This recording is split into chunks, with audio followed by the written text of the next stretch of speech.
நல்ல தகப்பனே, உங்களுக்கு நன்றிப்பா. இந்த வேலைக்காக ஸ்தோத்திரம். ஆண்டவரே, எங்களோடு பேசும்படி கெஞ்சி ஜெபிக்கிறேன். கர்த்தாவே சொல்லுங்க, நாங்கள் கேட்குறோப்பா. உங்களுடைய வார்த்தைக்காக வெயிட்டிங்கில் இருக்கோம்ப்பா. பேசுங்கப்பா. ஆவியானவருடைய கரத்திலே ஒப்படைக்கிறேன். இயேசுவின் நாமத்தில் வேண்டிக் கொள்கிறேன் நல்ல பிதாவே. ஆமென், ஆமென். கர்த்தருக்கு ஸ்தோத்திரம். தேவன் நம்மை ஆசீர்வதிப்பார். அருமையானவர்களே, இந்த நாளில் தேவனுடைய வார்த்தையை கொடுக்க தேவன் எனக்கு தந்த இந்த நல்ல கிருபைக்காக நான் கர்த்தரை ஸ்தோத்திரிக்கிறேன். ஆண்டவர் உங்களை ஆசீர்வதிப்பார். நீங்கள் இருக்கிற இந்த நிலைமையில் இருந்து கர்த்தர் உங்களை இன்னும் உயர்த்த அவர் வலிமையுள்ளவராக இருக்கின்றார். அவர் பேசும் தெய்வமாக இருக்கின்றார். அவர் நம்மை காண்கிறவராக இருக்கிறார். ஒருவேளை நீங்கள் ரொம்ப நெருக்கத்தோடு இருக்கலாம். இந்த நேரத்தில் இந்த செய்தி கேட்கும்போது மனம் கூட ரொம்ப நீங்கள் கலங்கி இருக்கலாம். ஆனால் கர்த்தர் அந்த கலக்கத்தை எடுத்து போடுவார்.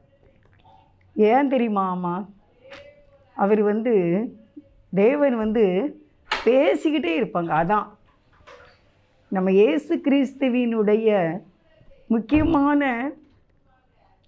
அதாவது அவருடைய தன்மையே நம்மக்கிட்ட பேசுகிறது தான். அவர் பேசுகிறதுனால தான் நம்ம ரிலீஃப் ஆக முடியும்.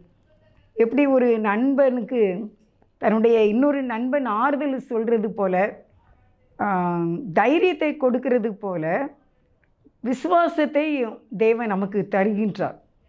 அதனால தான் இந்த கிறிஸ்தவ மதம் இவ்வளவாக வளர்ந்து கொண்டு பெருகி கொண்டு இருக்கின்றது. உயிரை கொடுக்க ஆயத்தமாக இருக்கின்றார்கள். தங்களுடைய வேலை எவ்வளோ பெரிய வேலைன்னா கூட அந்த வேலையை விட்டுட்டு இயேசுக்காக ஊழியம் செய்தாங்க. எதுக்கு அப்படின்னா, இயேசு பேசும் தெய்வமாக இருக்கிறதுனால. நண்பர்கள் ஒருவருக்கொருவர் பேசிக்கொள்ளும்போது நம்மை ஆறுதல் படுத்துவோம். என்கரேஜ் பண்ணும்போது நமக்குள்ளே ஒரு பெரிய சமாதானம் நமக்கு கிடைக்கும்.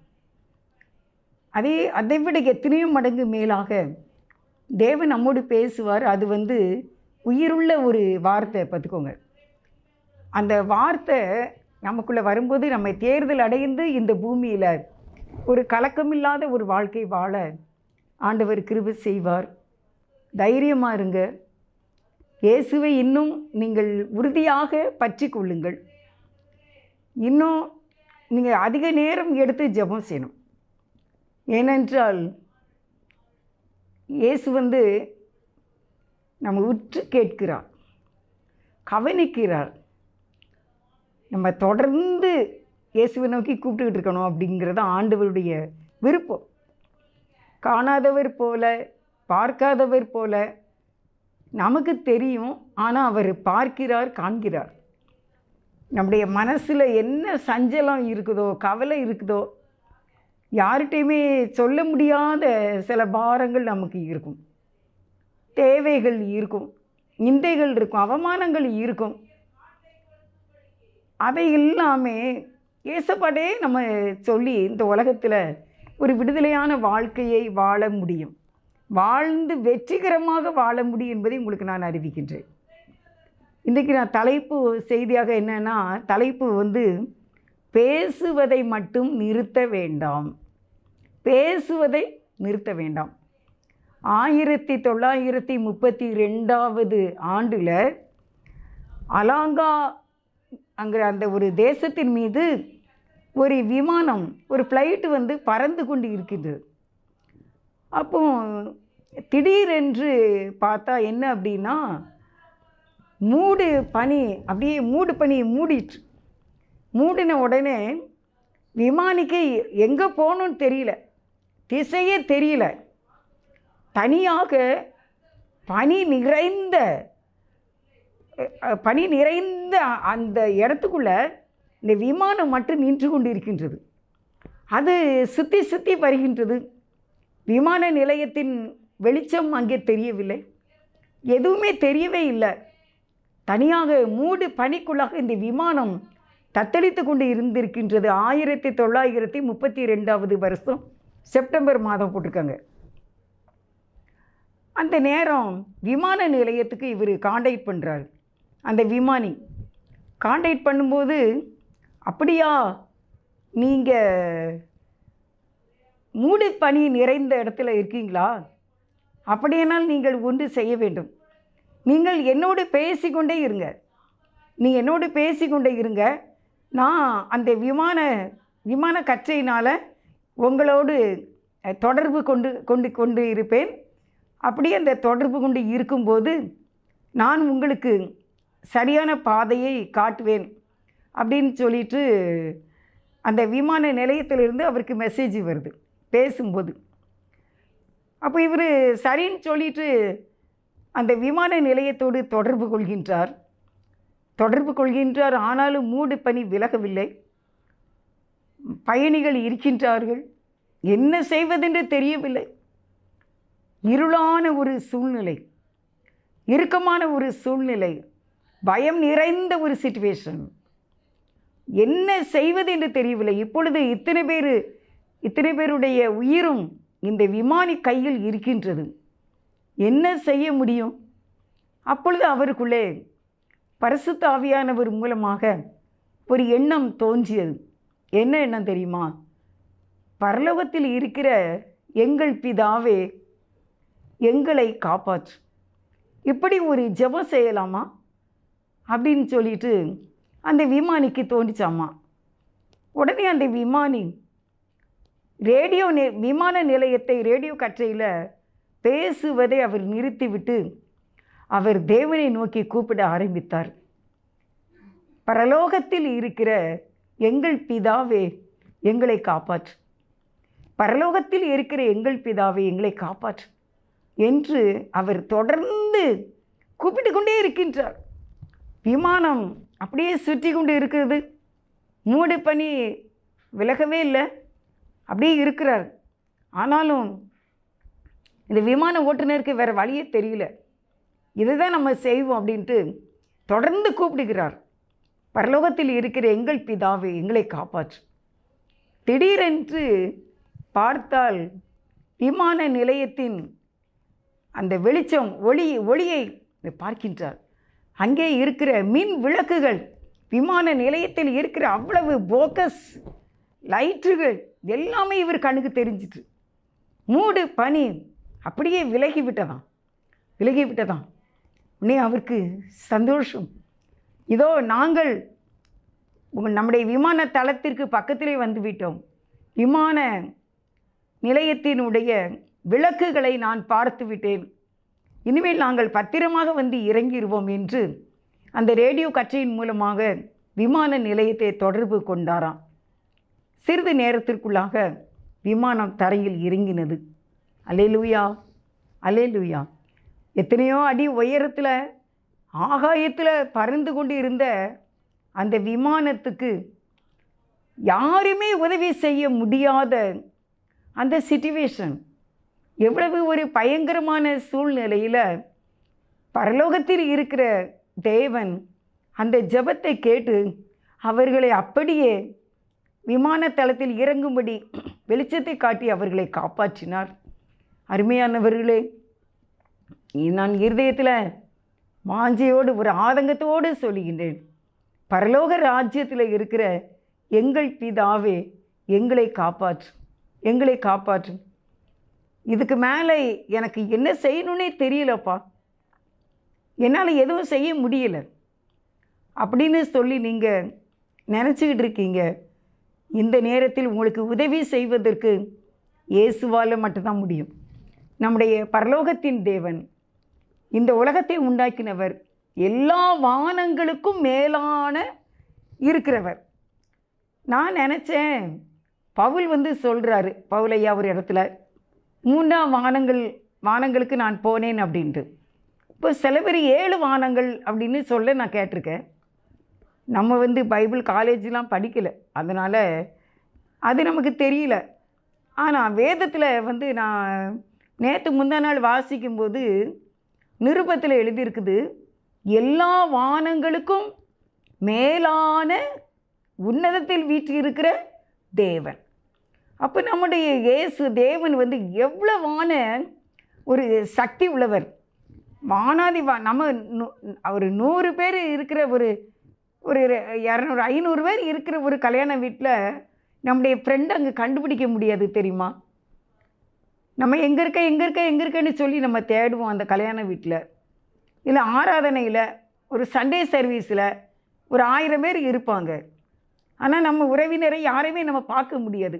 அவங்க அங்கே போயிருப்பாங்க, வீட்டுக்கு போயிருப்பாங்க, இல்லை தனிஜபம் பண்ணுவாங்க, எங்கேயாவது நிற்பாங்க, நம்ம கண்டுபிடிக்க முடியாது. ஆனால் வானாதி வானங்களை உண்டாக்கின நம்முடைய தேவனாகிய கர்த்தருக்கு எல்லாமே தெரியும், எல்லாம் தெரியும். அருமையானவர்களே, இந்த வாழ்க்கை பயணத்தில், இந்த உலக வாழ்க்கையில் நீங்கள் கூப்பிட வேண்டியது ஒரே ஒரு நபர், தேவனாகிய கர்த்தர். இயேசுவே எங்களை காப்பாற்றும், பரலோக ராஜ்யத்தில் இருக்கிற பிதாவே எங்களை காப்பாற்றும் என்று நீங்கள் கூப்பிட மட்டும் பழகிருங்க. உங்களுடைய மனைவிக்கு சொல்லிக் கொடுங்க, உங்களுடைய கணவருக்கு சொல்லிக் கொடுங்க, உங்கள் பிள்ளைகளுக்கு சொல்லிக் கொடுங்க, உங்களுடைய மருமக்களுக்கு, பேரன் பேத்திகளுக்கெல்லாம் சொல்லிக் கொடுங்க. பரலோகத்தில் இருக்கிற எங்கள் பிதாவே எங்களை காப்பாற்றும் என்று ஒரு ஜெபம் செய்யுங்கள் என்று சொல்லிக் கொடுங்க.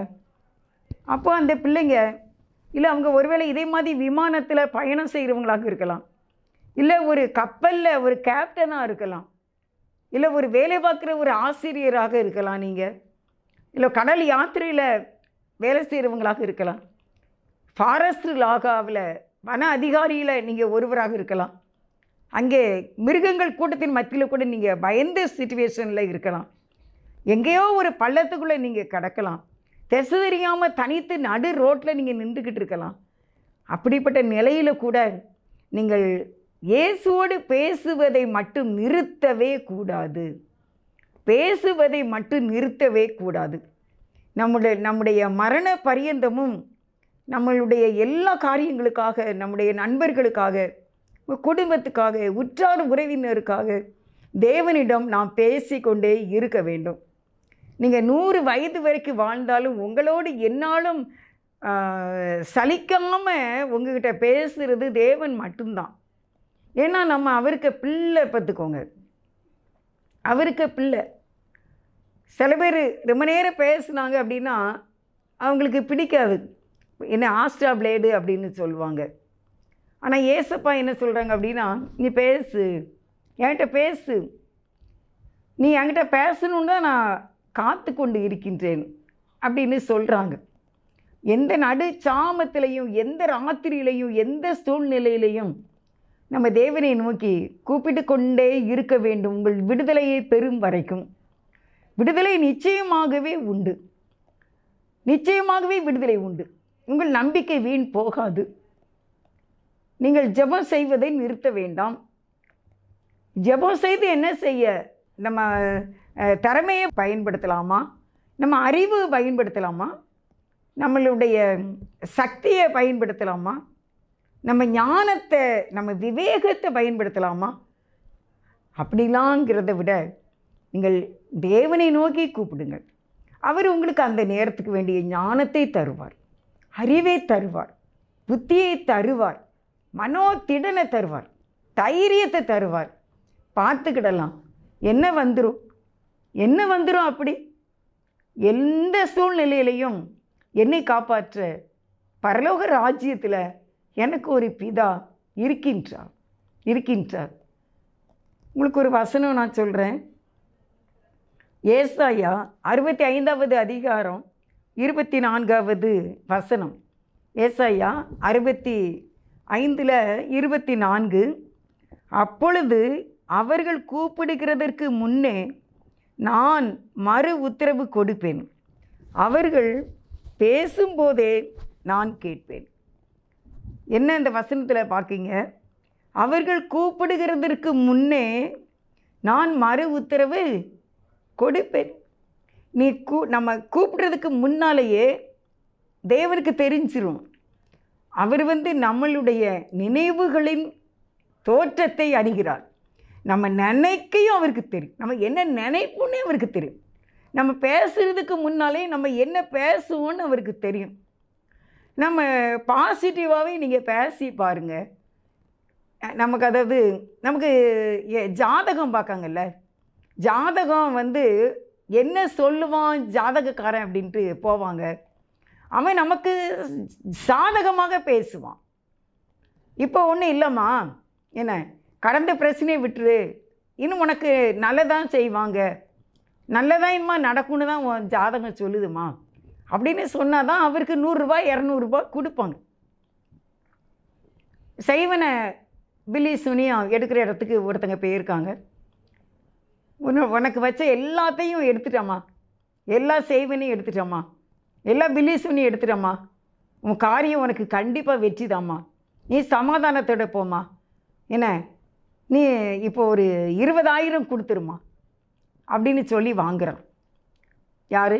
செய்வனை எடுக்கிறவங்க 20,000 கொடுத்துட்டு 4 வார்த்தை சாதகமான வார்த்தைக்காண்டி போகிறாங்க. இதை தான் அவங்க செய்கிறாங்க. ஆனால் அது பலிக்கலை. நிறைய பேர் அப்படி போயிட்டு அவங்க இன்னும் கஷ்டப்பட்டுக்கிட்டு தான் இருக்காங்க. ஆனால் ஏசப்பா அப்படி கிடையாது. அவர் இரக்கமுள்ள ஆண்டவர். அவர் நம்மை உண்டாக்கி இருக்கார்ல, அதனால் பாசமாக இருப்பாங்க. நிறைய பேர் பலவிதமான நோய்களினாலே கஷ்டப்படுகின்றீர்கள், கடனில் கஷ்டப்படுறீங்க, அதே மித்தமாக நிந்தைகளில் கஷ்டப்படுறீங்க, பிசாசின் போராட்டத்தினால, குடிவெறியினால் பாதிக்கப்பட்ட குடும்பத்தில் எவ்வளோ கஷ்டம். வீடு இல்லாமல் அடிக்கடி ஒவ்வொரு வீடாக வாடகைக்கு ஜாமான்களை எடுத்துக்கொண்டே போகிறாங்க. எவ்வளவு கஷ்டம். ஒரு நிலையான வீட்டில் இருக்க முடியலை. பிள்ளைகள் நல்லா படிக்கலைன்னு கவலைப்படுறீங்க, பிள்ளைகள் கீழ்ப்படியாமல் இருக்குன்னு நினைக்கிறீங்க. இதுக்காக எல்லாம் நீங்கள் ஜெபந்தான் செய்யணும். ஆண்டவருடைய பாதத்திலே நீங்கள் அமர்ந்துருங்க. அப்படியே அவரே நோக்கி பாருங்க. நீங்கள் தான்ப்பா. எவ்வளோ பெரிதான ஒரு தலைவரை நம்புகிறாங்க மக்கள், நம்பி தான் ஓட்டு போடுறாங்க, இந்த தலைவர் நமக்கு நல்லது செய்வார் அப்படின்ட்டு. ஏன் நம்ம ஆண்டவரை நம்பக்கூடாது? நம்ம ஏசப்பாவை ஏன் நம்பக்கூடாது? அவர் இந்த உலகத்தில் இருக்கும்போது எவ்வளோ நன்மைகள் செய்தாங்க. நீங்கள் வாசித்து பாருங்கள். இந்த செய்தியை கேட்குற நீங்கள் எந்த நண்பனாக, எந்த அக்காவாக, எந்த அண்ணனாக நீங்கள் இருக்கீங்களோ, நீங்கள் ஏசப்பாவை நீங்கள் நம்புங்க.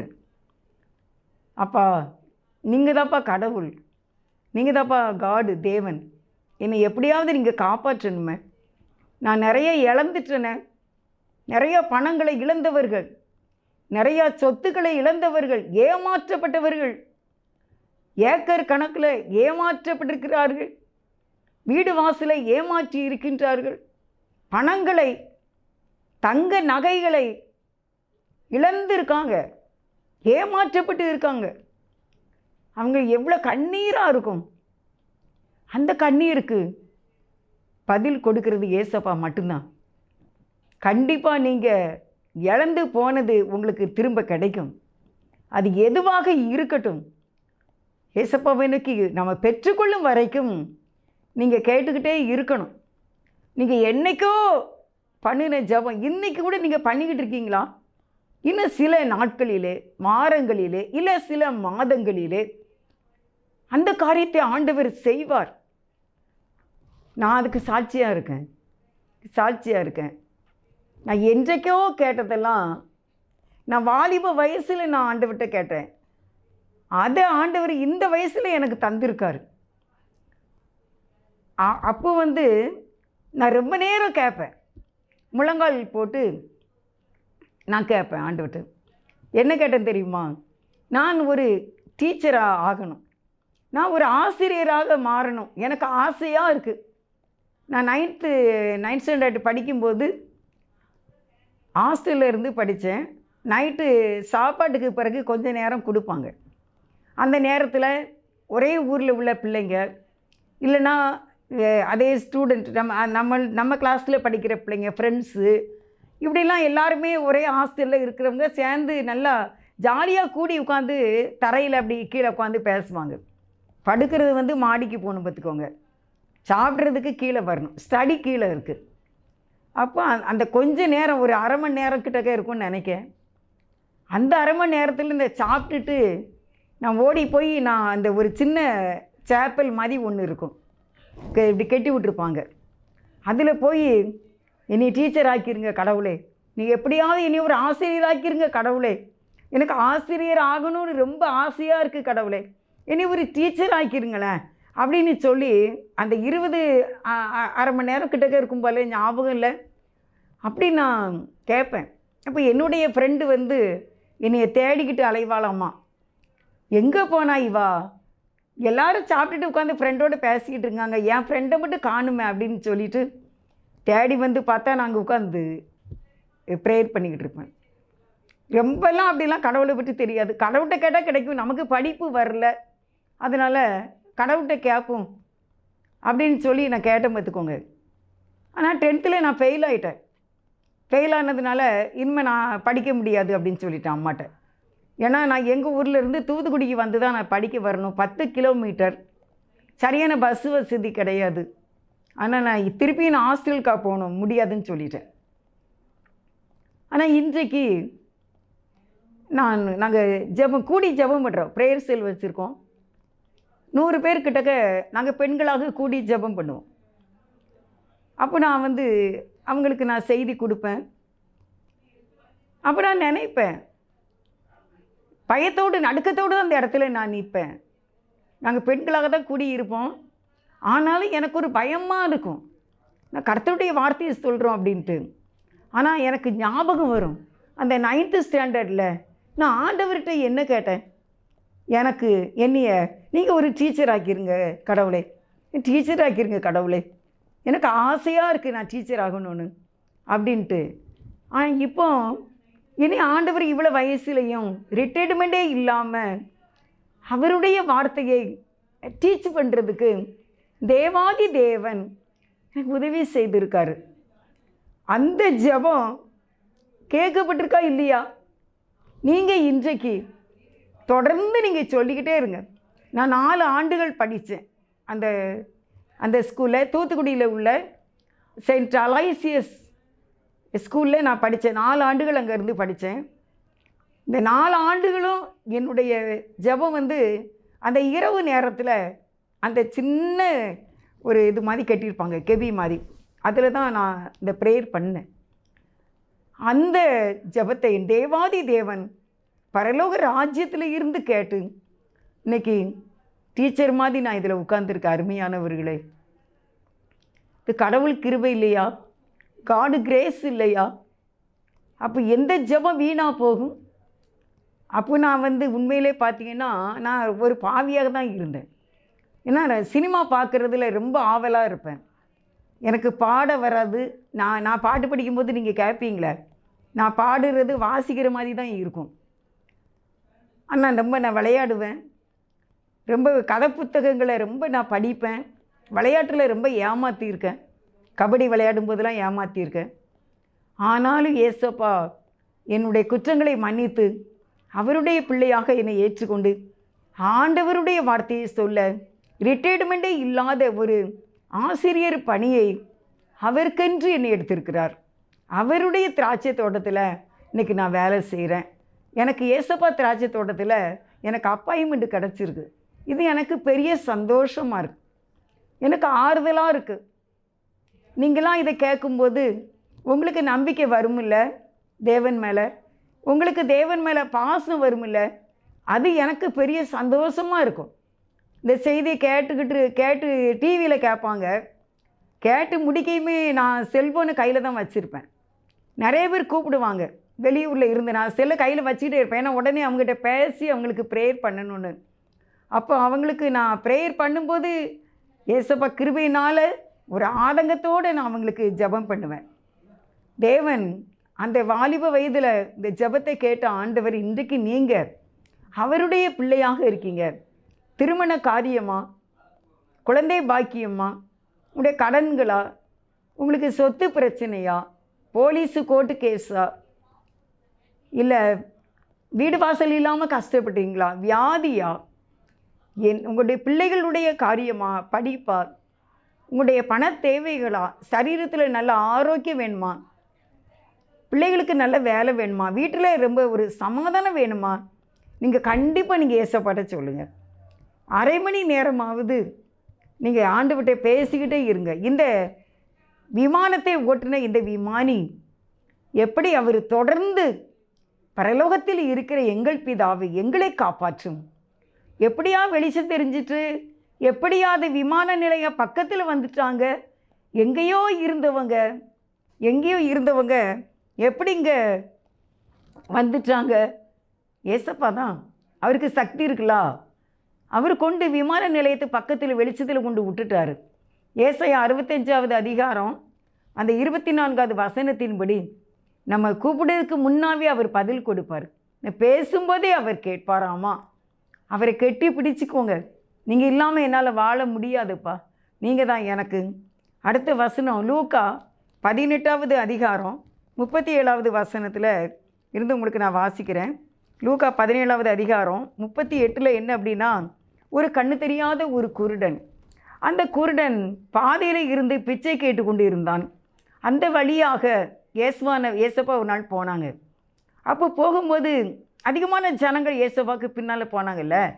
அப்போ அந்த குருடன் கேட்கான், என்னடா ஒரு மாதிரி சலசலன்னு சத்தமாக இருக்குது, எல்லோரும் பேசிட்டு போகிறாங்களா அப்படின்ட்டு.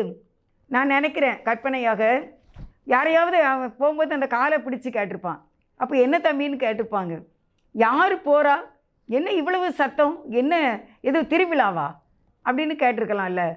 அப்போ அவங்க சொன்னாங்க, இயேசு போகிறார். இயேசு போகிறாரா? இயேசு நிறைய புதுமை செய்கிறாராம அப்படின்னு இவன் கேள்விப்பட்டிருக்கான் ஏற்கனவே.